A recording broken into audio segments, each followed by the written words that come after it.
हर एक सेल्स, हर एक टिश्यू, हमारे डीएनए में, जीन्स में, रक्त की हर एक बूंदों में यह हीलिंग एनर्जी भर रही है।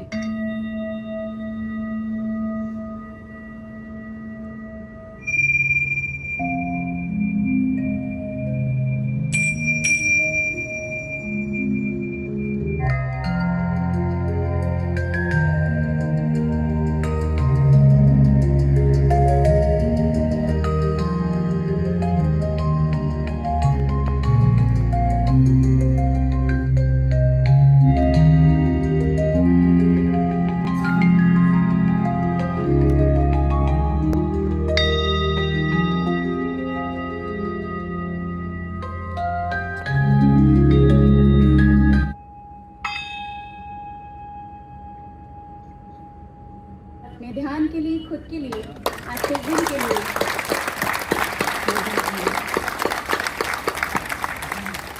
हमारे जीवन में किस तरह से बदलाव ला सकते हैं। और ये अतुल शाह ने किसी किताब से या किसी से नहीं सीखा है, इनके खुद पर जब शारीरिक दुर्घटना से जो स्थिति हुई और सारी मेडिकल साइंस ने उसको मना कर दिया कि हम कुछ नहीं कर सकते हैं और आपका जीवन ऐसे कष्टपूर्ण ही आपको भुगतना पड़ेगा, तब इन्होंने खुद खोजा कि मैं किस तरह से नॉर्मल सामान्य जीवन व्यतीत कर सकूं।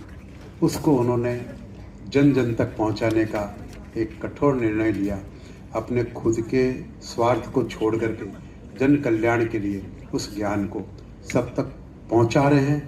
उसके लिए देश विदेश लगातार यात्राएं करते हैं और उसका प्रैक्टिकल डेमोन्स्ट्रेशन भी देते हैं कि किस तरह से हम बिना किसी खर्चे के सिर्फ भोजन की आदतों में परिवर्तन ला करके अपने जीवन में बहुत खुशियां ला सकते हैं और उत्तम स्वास्थ्य की प्राप्ति कर सकते हैं। तो एक बार अतुल शाह के लिए जोरदार तालियां।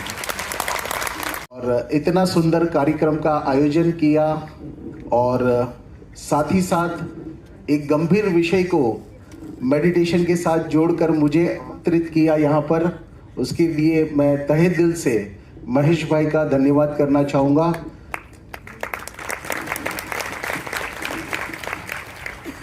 हर महीने 2 महीने में ऐसे ही प्रोग्राम आयोजित करते रहते हैं महेश भाई, और सबसे बड़े डोनर अगर मैं उनमें से किसी को देखता हूं तो वो महेश भाई खुद है स्वयं।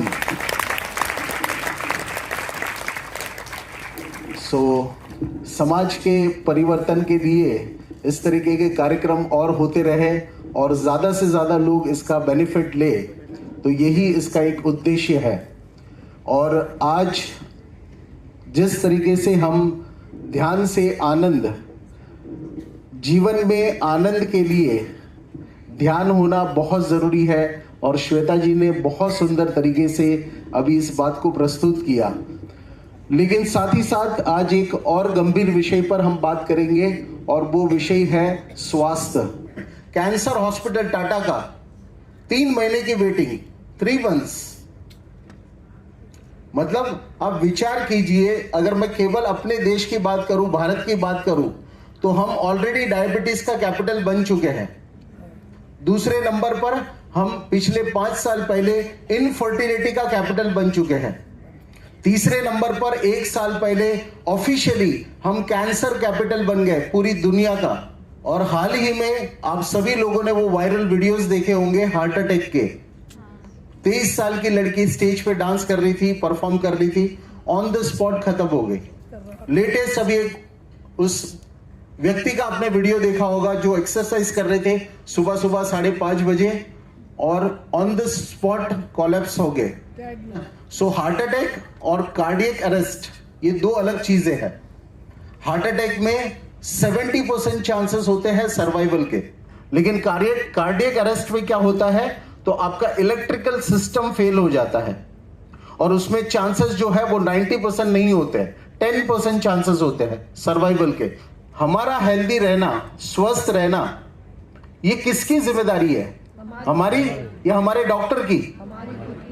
हमारी खुद की। आपको अगर कोई बीमारियां होती है, कोई इमरजेंसीज आती है, तो वहां आपके डॉक्टर मदद कर सकते हैं, लेकिन स्वस्थ रहने के लिए आपके डॉक्टर आपकी मदद नहीं करेंगे, वो हमारी अपनी जिम्मेदारी है।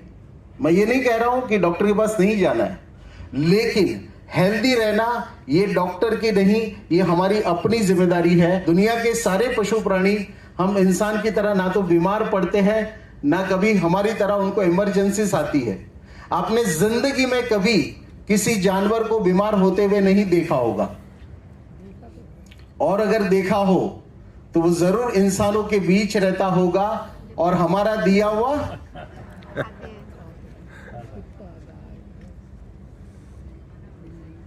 तो मुझे लगता है हमसे ज्यादा बुद्धिशाली वो जीव है, वो जानवर है जो अपने नेचुरल इंस्टिंक्ट्स को फॉलो करते हैं, कुदरत के साथ रहते हैं, नेचर के साथ रहते हैं और स्वस्थ रहते हैं, और हमारी तरह कभी बीमार नहीं पड़ते। आप लोगों ने कभी नहीं सुना होगा कि हाथी खा खा के मोटा हो गया और अब उसको डायबिटीज हो गई। बीमार होना ये शरीर का स्वभाव नहीं है, और दुखी होना ये हमारी आत्मा का स्वभाव नहीं है। बाय डिफॉल्ट ये स्वस्थ रहने के लिए बना था और हमेशा आनंद में रहने के लिए बना था। लेकिन बड़े दुर्भाग्य की बात है कि आज का इंसान इतना भटक चुका है कि आज उसे सिखाना पड़ता है कि आनंद में कैसे रहना है और स्वस्थ कैसे रहना है। इंसान की एक फितरत है, सबको कंफर्ट चाहिए, कंफर्ट। पूरी दुनिया आपको कंफर्ट बेचना चाहती है और इंसान दिन रात केवल कंफर्ट के लिए लड़ता है, और इसी कंफर्ट ने हमको बर्बाद कर दिया।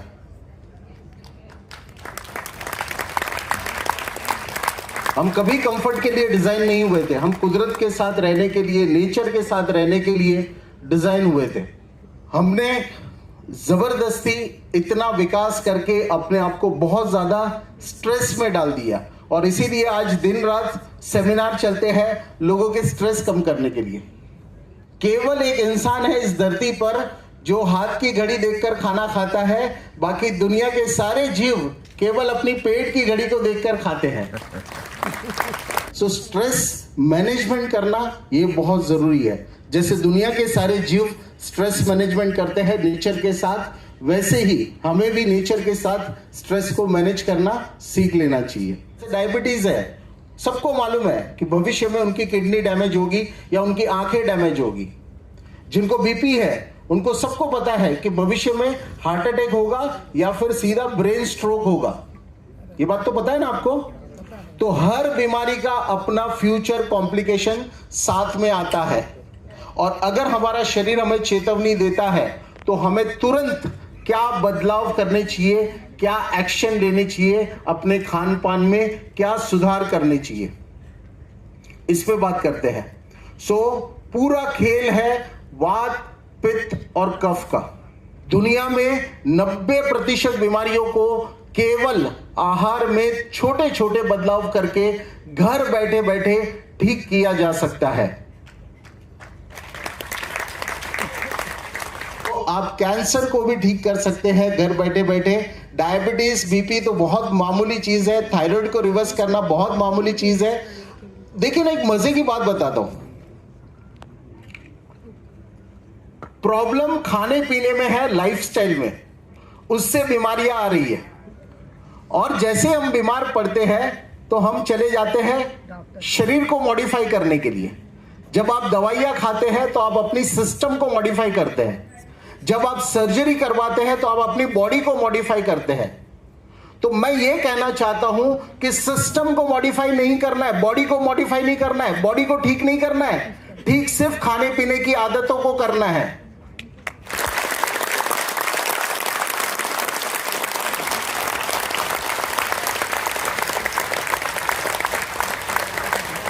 Thank you so much. दुनिया के सारे जीवों को पॉटी करने में 5 से 7 सेकंड लगते हैं और पेशाब करने में 20 से 30 सेकंड लगते हैं। तो अगर आपको यूरिन पास करने से ज्यादा समय लगता है टॉयलेट पास करने में, तो इसे कॉन्स्टिपेशन कहते हैं, वायु दोष का बिगड़ना कहते हैं। तो पहली बात यह है कि गैस बननी नहीं चाहिए, लेकिन गैस में कभी दुर्गंध नहीं होनी चाहिए। अगर गैस में दुर्गंध है तो उसका सीधा मतलब है कि पेट में पड़ा हुआ खाना सड़ रहा है, उसके सारे सांधे जॉइंट बर्बाद हो जाएंगे, सांधों की सारी बीमारियां उसकी जिंदगी में भविष्य में आ जाएगी। शरीर में दर्द होने वाली जितनी बीमारियां हैं वो सारे वायु के रोग हैं। इंसोम्निया, नींद नहीं आना, ये वायु का रोग है। तो अगर आपके परिवार में कोई भी ऐसा व्यक्ति है जिनके आंखों के नीचे डार्क सर्कल है तो उसकी पेट की हालत गंभीर है। और इसके अलावा ब्लड प्रेशर की अगर किसी को प्रॉब्लम हो, बीपी की प्रॉब्लम हो, कम आयु में आ गई हो, तो ये भी वायु दोष बिगड़ने का लक्षण है। अगर आपका वायु दोष बिगड़ा है तो कल से या आज से करना क्या है इसे समझ लीजिए। और सारी कॉमन सेंस की बातें बता रहा हूं, ऐसी कोई रॉकेट साइंस की बातें मैं नहीं कर रहा हूं प्रोग्राम में जिसको समझने के लिए आपको भी डॉक्टर बनना पड़े। तो जिनकी भी वायु प्रकृति बिगड़ी हुई है उनको कल से क्या करना है, तो पानी मांगने वाली सब्जियों से दूर रहना है। पानी मांगने वाली सब्जियां कौन सी होती है? जो जिसको आप कट दाने कहते हैं, या छोले, बटाने, राजमा, ऐसी सब्जियां जो पानी ज्यादा मांगती है। आलू की सब्जी जो पानी खींचती है, वैसी सब्जी। कॉमन सेंस की बात है ना, पता है ना आपको ये बात। जिनको पेट गड़बड़ है, वायु का प्रॉब्लम है, उसको वायु वाली सब्जियों से दूर रहना चाहिए। और दूसरा काम क्या करना है, उसके अगेंस्ट में आपको फाइबर का इंटेक बढ़ा देना है अपने खाने में। और फाइबर किससे मिलेगा? तो सैलेड से। आप ऐसी सब्जियों का सेवन ज्यादा कीजिए, ककड़ी, टमाटर, ये सारी सब्जियां आप खाने से पहले प्लेट में रख सकते हैं जिससे आपको फाइबर मिले।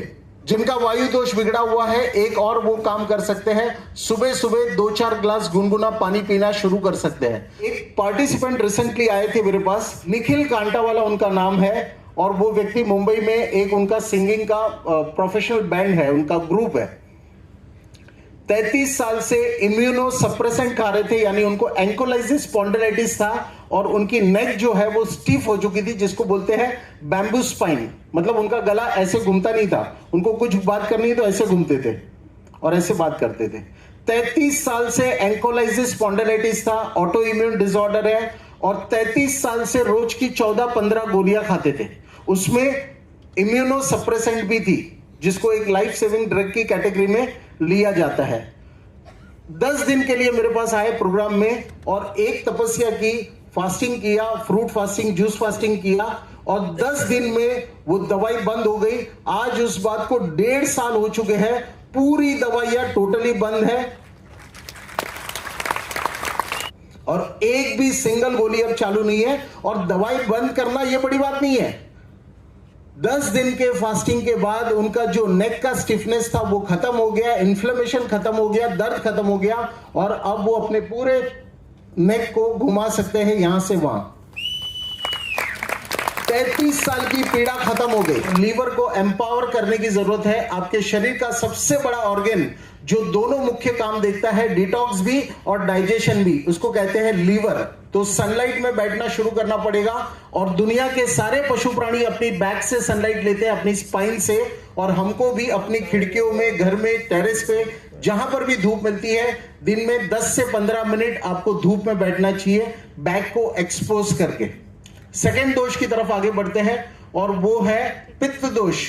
जिनका जिनका पित्त दोष बिगड़ा है उनको हमेशा छाती में जलन होना, एसिडिटी होना, पेशाब में जलन होना, ये सारे के सारे इंडिकेशंस होते हैं। महिलाओं में हॉट फ्लैशेस होना, ये सारे के सारे पित्त दोष के इंडिकेशन है। पित्त दोष जिनका बिगड़ता है उनमें कैंसर बहुत कॉमन है, और कफ दोष जिनका बिगड़ता है उन लोगों में multiple organ failure, heart failure या किडनी फेलियर ये बहुत कॉमन है, या ब्रेन ट्यूमर ये बहुत कॉमन है। पित्त दोष जिनका बिगड़ा हुआ है उनको हमेशा कैंसर का खतरा बना रहता है, याद रखना, ठीक है। वायु दोष जिनका बिगड़ा रहता है उनको हार्ट अटैक। इसको जान लीजिए कि हमारे जीवन में 2 प्रकार के फूड होते हैं, एक एसिडिक फूड और दूसरा अल्कलाइन फूड। आपको एसिडिक फूड को कम करना है और अल्कलाइन फूड को बढ़ा देना है। जिनका जिनका पित्त दोष बिगड़ा है उनके लिए इंफॉर्मेशन है, और जो लोग भविष्य में कैंसर से बचना चाहते हैं उनके लिए भी इंफॉर्मेशन है कि आपको एसिडिक फूड को कम करना है और अल्कलाइन फूड को बढ़ा देना है। अब एसिडिक फूड कौन से होते हैं और अल्कलाइन कौन से फूड होते हैं, इसको सिंप्लीफाई करते हैं। फ्रूट्स, वेजिटेबल एंड वाटर, ये 3 चीजें, पानी, फल और सब्जियां, ये अल्कलाइन है, जिसको खाने के लिए हम डिजाइन हुए थे, याद है ना आपको। और ग्रेन्स, अनाज, प्रोसेस फूड, सारी चीजें, गरम मसाले, ये सब कोई एसिडिक है, इसको कम करना है और एल्कलाइन फूड को बढ़ा देना है। एसिडिक फूड की दुनिया में नंबर 1 एसिडिक फूड है कोल्ड ड्रिंक।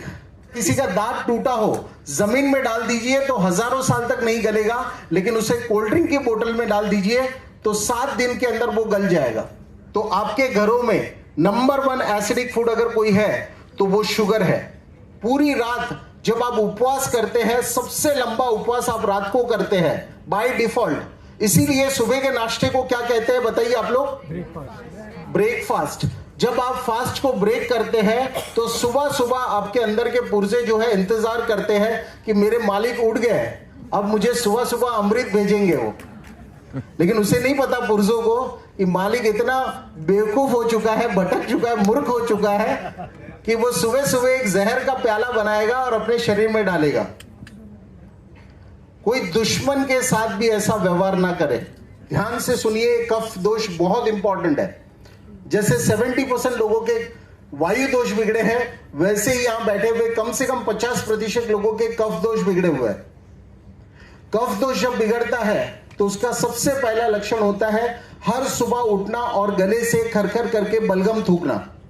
सुबह सुबह उठते ही साथ वॉश बेसिन पे जाना और खरखर करके बलगम थूकना।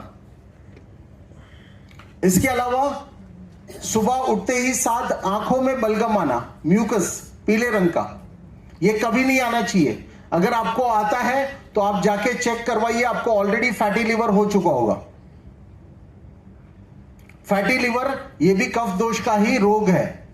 और साथ ही साथ साल भर में एक बार मौसम बदलने पर अगर जुकाम होता है तो कोई प्रॉब्लम नहीं है। हर महीने, 2 महीने या 3 महीने में बार बार आपको जुकाम होता है तो यह कफ दोष बिगड़ने का लक्षण है। अगर आप खराटे लेते हैं तो यह कफ दोष बिगड़ने का लक्षण है। तो अगर आप खराटे लेते हैं तो यह वायु दोष बिगड़ने का लक्षण है। ओबेसिटी, अगर मोटापा, अगर आप अपने सामान्य वजन से 15 किलो, 20 किलो, 30 किलो, 40 किलो ज्यादा है तो यह भी कफ दोष बिगड़ने का लक्षण है। डायबिटीज जो है यह कफ का रोग है। कफ की बीमारियां कौन सी होती है उसे एक बार देख लीजिए भविष्य में।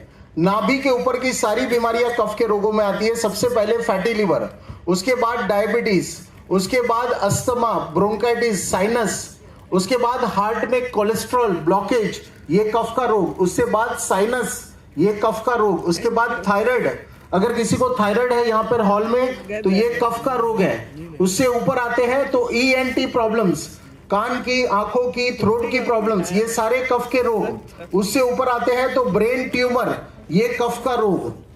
और आजकल सबसे लेटेस्ट बीमारी है कफ की, स्लीप एपनिया। स्लीप एपनिया वाला हमेशा कुर्सी पे बैठ के सो जाएगा क्योंकि उसको रात को सफोकेशन होता है, ठीक से सांस नहीं मिलती है और रात को ठीक से नींद नहीं हो पाती उसकी। आपको क्या बदलाव करना है या कल से क्या बदलाव करना है उसे समझ लीजिए। नंबर 1 म्यूकस फॉर्मिंग फूड, सबसे ज्यादा बलगम बनाने वाला भोजन है दूध और दूध के बने हुए उत्पादन, क्योंकि सर्दी होने पे दूध, हल्दी वाला दूध बना के पीते हैं तो शौक तो लगना ही चाहिए, है ना। और ये दूध जो है सबसे ज्यादा बलगम बनाता है। जो इंसान दूध को पचा नहीं पाएगा उससे बलगम बनेगा। अगर आप 1 कप चाय पीते हैं तो उससे 2 कप बलगम बन सकता है। जो लोग दूध को पचा नहीं पाएंगे उसका बलगम बन जाएगा, और जो लोग दूध को पचा लेंगे, गाय भैंस के दूध को जो लोग पचा लेंगे वो खुद भी थोड़े दिनों में गाय भैंस की तरह बन जाएंगे। और इसमें एक बीच वाले लोग भी होते हैं जिसको मोटापा भी हो जाता है और साथ ही साथ बलगम भी बनते रहता है। तो अगर आपको बलगम बनता है तो आने वाले भविष्य में कफ की बीमारियों से आपको दुनिया की कोई ताकत नहीं रोक सकती। उसका एक ही रास्ता है और वो है डेयरी प्रोडक्ट्स को मिनिमाइज करना या पूरी तरह से रोक देना। शरीर से कफ को बाहर निकालने की शक्ति भगवान ने केवल विटामिन सी को दी हुई है। यानी दुनिया में और कोई खाना ऐसा नहीं है जो हमारे शरीर में जो बलगम जमा हो रहा है उसको शरीर से बाहर निकालने की शक्ति केवल विटामिन सी के पास है। और विटामिन सी होता है बहुत सारे खट्टे फल सब्जियों में। आपने सुना होगा लोगों को बोलते हुए कि कल मैंने नींबू पानी पिया और जुकाम हो गया, कल मैंने नारियल पानी पिया और जुकाम हो गया, कल मैंने संतरे का जूस पिया और जुकाम हो गया। ऐसा सुना है आप लोगों ने? है ना? कल मैंने अमरूद खाए और मुझे जुकाम हो गया, कल मैंने केले खाए और जुकाम हो गया। तो भगवान ने शरीर के अंदर से कफ की सफाई करने की शक्ति दी हुई है। विटामिन सी रिच फूड को याद रखना, आप जब भी विटामिन सी ज्यादा अमाउंट में खाएंगे तो आपके शरीर में पड़ा हुआ बलगम बाहर आ जाएगा। इसका मतलब ये नहीं है कि वो फ्रूट खाने से आपको जुकाम हुआ है, इसका मतलब ये है कि वो फ्रूट की वजह से आपके शरीर में सफाई हो रही है ना? दुनिया का कोई फल जिंदगी में कभी भी बलगम नहीं बना सकता। वो हमारा दोस्त है, हम समझ नहीं पाए, और छुपा हुआ दुश्मन जो है हमारे जीवन में, हम उसको पहचान नहीं पाए। 20% ऐसे लोग भी होंगे जिनके तीनों दोष बिगड़े, वात, पित्त और कफ। ऐसे लोगों को हम कहते हैं सर्वगुण संपन्न। कितने भी दोष बिगड़े हो, कल से करना क्या है या आज से क्या करना है उसे समझ लीजिए। पित्त प्रकृति जिनकी बिगड़ी हुई है, सुबह नाश्ते में वो मीठे फल खाएंगे, और जिनकी कफ प्रकृति बिगड़ी हुई है वो सुबह सुबह नाश्ते में खट्टे फल खाएंगे, विटामिन सी वाले। यानी डायबिटीज वालों को मीठे फल नहीं लेने हैं, उनको खट्टे फल पे ध्यान देना है, और पित्त वालों को मीठे फलों पे ध्यान देना है। याद रहेगा आपको? वायु वाले दोनों फल खा सकते हैं, उसमें कोई प्रॉब्लम नहीं है। खाने में 2 चीजों को अवॉइड या 3 चीजों को अवॉइड कर सकते हैं। एक शुगर है, दूसरा डेयरी प्रोडक्ट्स है, और तीसरा मैदा है। ये 3 चीजों को आप अवॉइड कर सकते हैं, या गेहूं को भी अवॉइड कर सकते हैं और उसकी जगह पे मिलेट्स खा सकते हैं। अगर मोटापा है तो खाने की मात्रा कम कर लीजिए, और हफ्ते में कम से कम 60 मिनट के लिए, 60 मिनट्स के लिए सनलाइट का सेवन करना है। सुबह 9 बजे के आसपास की धूप ले लीजिए। 7 बजे के आसपास की धूप से हमको ज्यादा लाभ नहीं मिलेगा, क्योंकि हमारी स्किन डार्क है। कुल मिला के मैं सिर्फ इतना कहने आया हूं कि सुबह सुबह घर में आग लगाना बंद कीजिए। उनको मेरा वीडियो YouTube पे अवेलेबल है, ये दिखा दीजिए। और दुनिया में एक इंसान मुझे आज तक नहीं मिला जिसको अपनी जान प्यारी ना हो। मेरे सारे प्रोग्राम, सारी डिटेल्स के लिए आप उनसे संपर्क कर सकते हैं। 8125254242।